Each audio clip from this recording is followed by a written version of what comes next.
Assalamualaikum warahmatullahi wabarakatuh. Alhamdulillahillazi anzala sakinata fi qulubil mu'minin liyazdadu imanan ma'a imanihim. Asyhadu an la ilaha illallah wahdahu la syarikalah wa asyhadu anna Muhammadan abduhu wa rasuluh sallallahu alaihi wasallam la nabiyya ba'da. Allahumma fasli wa sallim wa barik ala Muhammad wa ala alihi wa ashabihi ajmain. Amma ba'du. Qala Allah ta'ala fil Qur'anil Karim, a'udzu billahi minasyaitonir rajim. Bismillahirrahmanirrahim. Walau itabal haqq wa ahum la fasadus samawati wal ard wa man fihinna bal atainahum bi dzikrim fa hum an dzikrim mu'ridun. Sadaqallahu al-azim. Bapak-bapak, ibu-ibu, hamba Allah, jamaah zuhur yang mulia,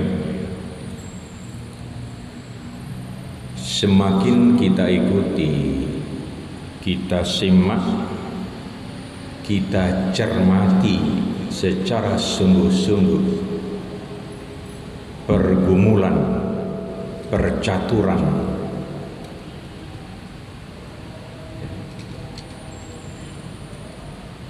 perkembangan peradaban dan pemikiran manusia, baik skala global, internasional, regional maupun nasional sampai ke tingkat paling bawah, semakin terlihat kebenaran Islam yang bersumber dari Al-Quran itu sendiri.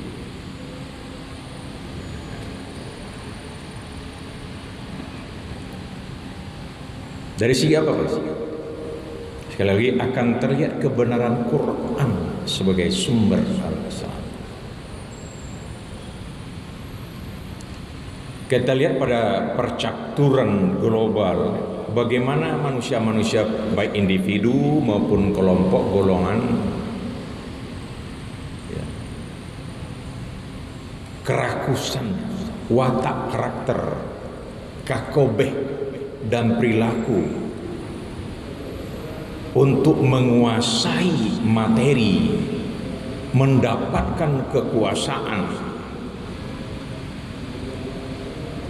ya benar-benar tak lagi berpijak memperhatikan nilai-nilai kebenaran, keadilan dan kejujuran.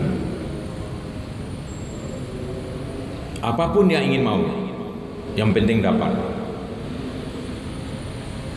Akibatnya dia terjadilah berbagai bentuk kehancuran, baik kehancuran fisik, kehancuran lingkungan, moral, ekonomi, sosial, budaya, dan sebagainya.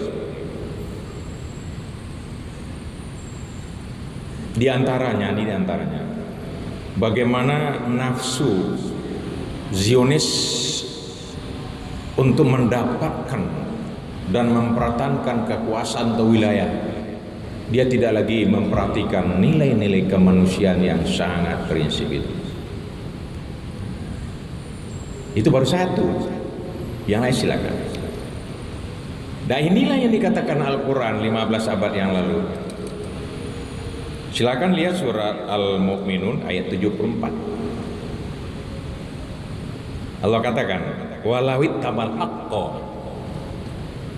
Kalaulah kebenaran itu tunduk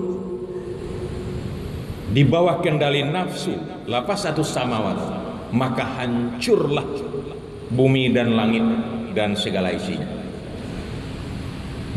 Di 15 abad yang lalu, Quran sudah menyatakan kalau kebenaran itu tunduk di bawah kendali nafsu, tidak ada ceritanya. Habis. Kalau kita pinjam istilah lokal Pariaman namanya punagalah. Itu punagalah itu luar biasa itu.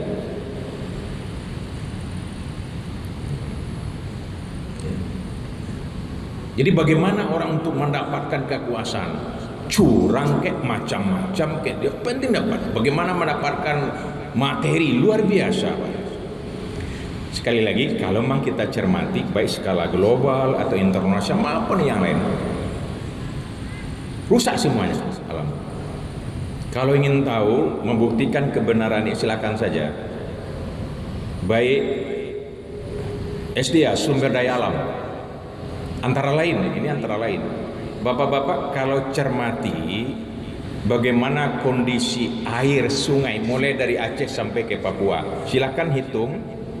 Saya punya kesempatan menyerah. Silakan lihat data-data air sungai itu pencemarannya sudah di ambang batas.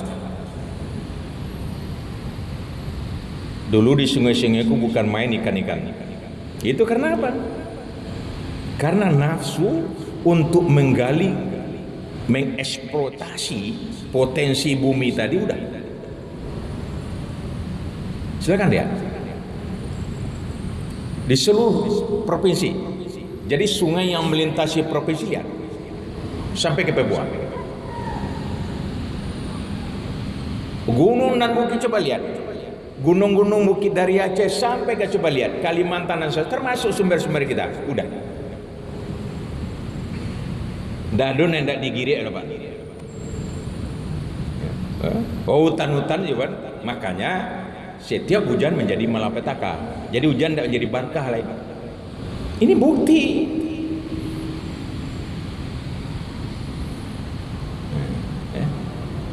Terjadi kekacauan semuanya ekonomi. Halal haram tidak jelas. Yang penting bagaimana kuat menguasai ekonomi, menguasai pusat kekuasaan yang lainnya.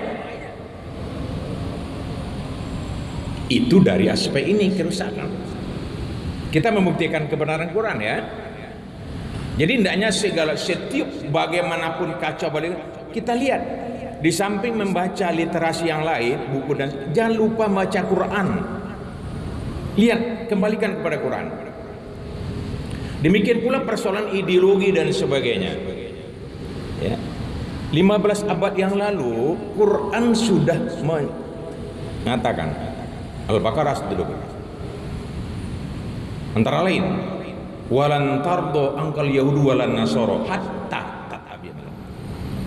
Nah Yahudi yang namanya Nasrani, dia tidak akan pernah diam, dia tidak akan pernah senang sebelum kamu tunduk dan patuh mengikuti kemauannya.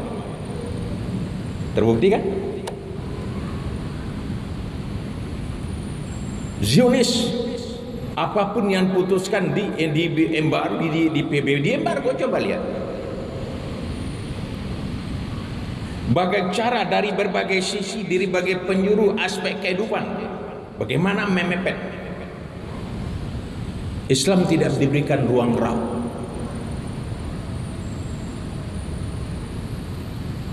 Apakah ada ajaran Islam yang salah? Enggak.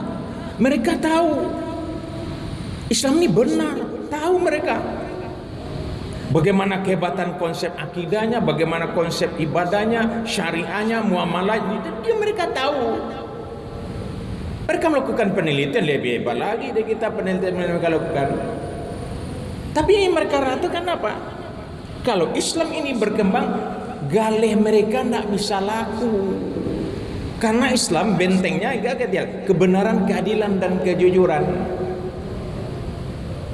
Kalau kejujuran dalam ekonomi benar-benar tidak akan bisa seperti itu. Kejujuran dalam politik, ke sosial dan sebagainya, kebenaran hukum dan mereka takut. Coba simak, apakah kafir-kafir Quraisy itu mereka sanksikan integritas Muhammad? Enggak. Abu Lahab, Abu Jahil tahu Muhammad kurang elok. Tahunya jujur, tapi nyo tahu kalau dilape Muhammad habis wibawanya, habis galenya, habis kekuasaannya. Itu jadi jangan salah, bukan karena Islam itu bermasalah, enggak, yang bermasalah mereka. Apakah Abu Lahab enggak tahu Muhammad itu orang elok, anaknya orang jujur, orang benar, orang adil. Tapi kalau ikut dipalape, habis kekuasaannya, kewenangannya.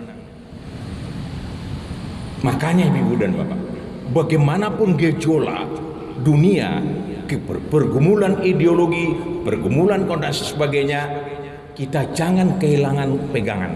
Lihat, semakin terbukti kebenaran Quran. Dengan terbuktinya kebenaran Quran tadi, kita berpegang. Disitulah ya akan muncul istiqomah, konsistensi.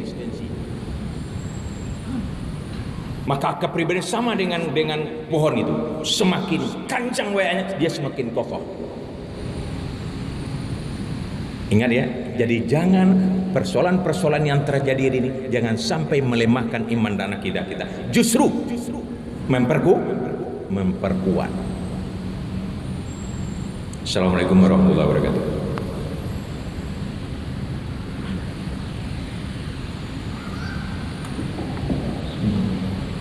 Allahu Akbar, Allahu Akbar. Asyhadu an la